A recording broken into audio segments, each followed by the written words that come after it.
علیکم ورحمۃ اللہ وبرکاتہ۔ الحمد للہ وحدہ والصلاة والسلام علی من لا نبی بعدہ، اما بعد فاعوذ باللہ من الشیطان الرجیم، بسم اللہ الرحمن الرحیم، واما بنعمت ربک فحدث۔ عن عبد الله بن عمرو بن عاص رضي الله تعالى عنهما قال قال رسول الله صلى الله عليه وسلم اكتب فوالذي نفسي بيده ما يخرج منه إلا حق، رواه الإمام الهمام أبو داود في سننه۔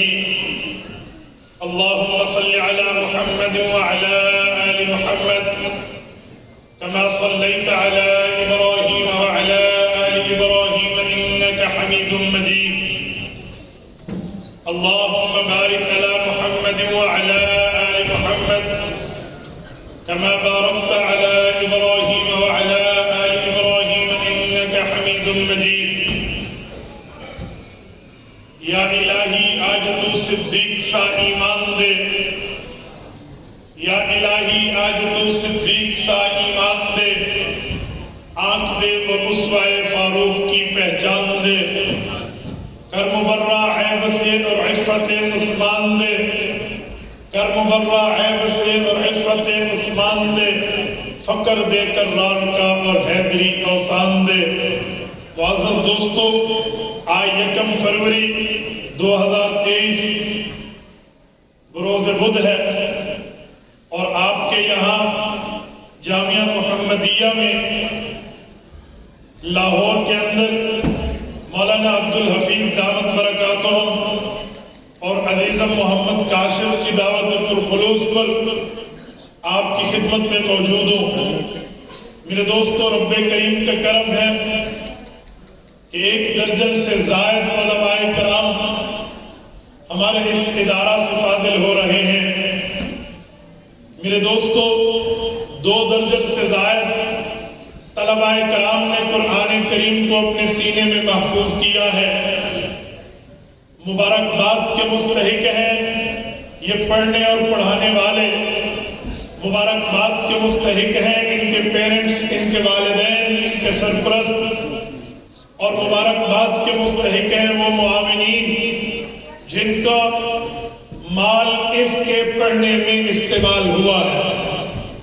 میرے دوستو، قرآن کریم رسالت مآب علیہ السلام پر آسمان سے اترا ہے، تو حدیث پاک بھی رسالت مآب پر آسمان سے اتری ہے۔ قرآن کریم کو بھی رب نے نازل کیا، حدیث پاک کو بھی رب نے نازل کیا ہے۔ سورت نمبر 4 سورت نساء آیت نمبر 113 رب کریم نے فرمایا، وَأَنزَلَ اللَّهُ عَلَيْكَ الْكِتَابَ وَالْحِكْمَةَ وَعَلَّمَكَ مَا لَمْ تَكُنْ تَعْلَمُ وَكَانَ فَضْلُ اللَّهِ عَلَيْكَ عَظِيمًا۔ محبوب مصطفیٰ، ہم نے آپ پر قرآن بھی نازل کیا، حدیث پاک بھی نازل کی۔ قرآن اور حدیث کو آپ پہ نازل کر کے اللہ تعالیٰ نے آپ پر بہت بڑا فضل اور احسان کا معاملہ کیا ہے۔ رب کریم نے قرآن کریم بھی اتارا، رب کریم نے حدیث پاک بھی اتاری ہے، بس ایک فرق ہے، قرآن میں لفظ بھی اللہ تعالیٰ کے ہیں، مطلب بھی اللہ تعالیٰ کا ہے۔ حدیث پاک میں لفظ رسول اللہ کے ہیں، مطلب میرے اللہ کا ہے۔ میرے دوستو، حدیث پاک میں ہمارے نصاب کے اندر جو آخری کتاب ہے وہ صحیح بخاری ہے۔ صحیح بخاری شریف کی آخری حدیث کو پڑھا جا رہا ہے۔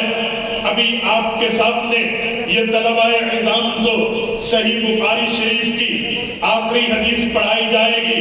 اس کے آخری مین چیپٹر ہیڈنگ جسے آخری باب کہتے ہیں، اس کے اندر چھپے ہوئے علمی نکات، اس کے اندر چھپے ہوئے علمی راز، اس کے اندر چھپی ہوئی علمی باتیں آپ کی خدمت میں پیش کی جائیں گی۔ میرے دوستو، اس کے بعد حدیث پاک کا درس آپ تفصیل سے سنیں گے۔ میرے سامنے یہ طلبہ کرام ہیں، تو میں چاہتا ہوں عظمت حدیث اور عظمت مدارس کے عنوان سے آپ کی خدمت میں چند معروضات پیش کر پاؤں۔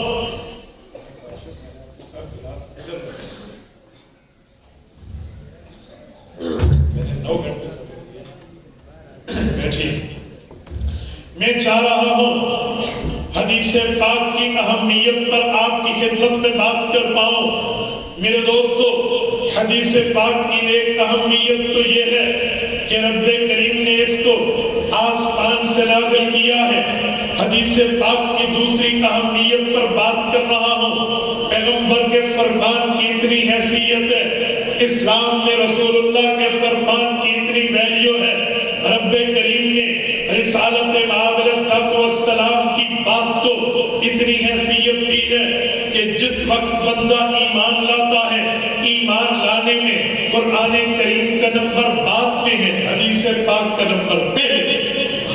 میں ایک بار پھر دہراتا ہوں، میں نے خطیبانہ انداز میں بات نہیں کی، میں اس پر دلیل رکھتا ہوں، پروف رکھتا ہوں، ایویڈنس رکھتا ہوں۔ میں نے کہا جب دلیل دینے کی باری آتی ہے پھر اللہ کا قرآن پہلے، حضور کا فرمان بعد میں ہے، لیکن جب ایمان لانے کی باری آتی ہے قرآن کریم کا نمبر بعد میں ہے، حدیث پاک کا نمبر پہلے ہے۔ کیا مطلب؟ کسی مسئلہ کو، کسی عقیدے کو، کسی نظریے کو اگر ثابت کرنا ہو پہلے قرآن پڑھیں گے پھر حضور کا فرمان پڑھیں گے، لیکن یہ ترتیب دلائل ہے، ترتیب ایمان نہیں ہے۔ ترتیب ایمان میں قرآن کریم کا نمبر بعد میں ہے، حضور پاک کے فرمان کا نمبر پہلے ہے۔ آپ کہیں گے کیسے ہو سکتا ہے؟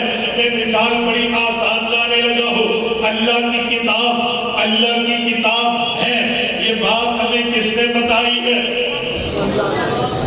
میرا منہ آپ کی طرف ہے، ان کی طرف نہیں ہے، مجھے آپ بتائیے کس نے بتائی ہے؟ پورا مجمع غیرت سے بتائیے، جملہ میں کس نے بتایا ہے؟ قرآن اللہ کی کتاب ہے، کس نے بتایا؟ حضور پاک نے بتایا۔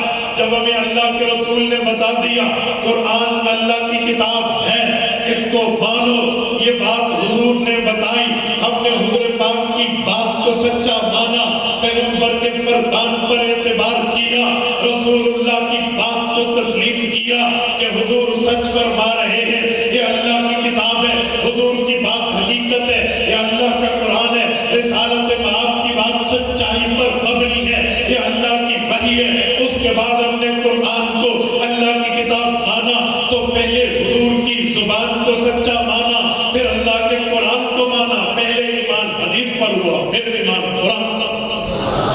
حدیث پاک کا نمبر ایمان لانے میں پہلے ہے۔ پیغمبر علیہ السلام کی حدیث پاک کی اہمیت کی ویلیو، حیثیت اتنی ہے کہ ایمان میں قرآن کا نمبر بعد میں آتا ہے، فرمان کا نمبر پہلے۔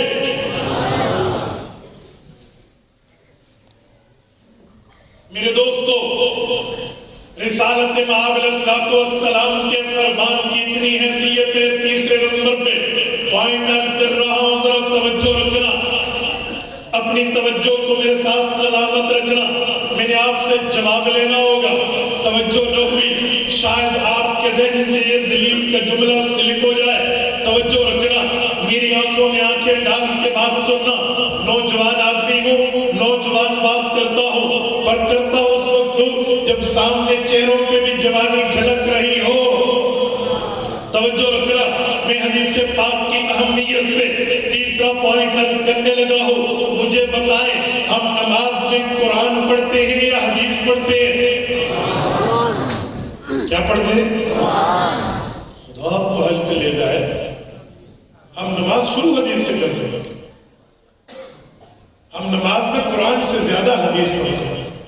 میں نے کہا توجہ سے جواب دو، ہم نماز میں قرآن سے پہلے حدیث پڑھتے ہیں۔ اچھا مجھے تو تفصیل سے سمجھانا پڑے گا۔ بابا ہم نماز میں قرآن تھوڑا پڑھتے ہیں، حضور کی حدیثیں زیادہ پڑھتے ہیں۔ شاید اگر میں کاؤنٹنگ کر لوں، شمار کر لوں، گن لوں تو ایک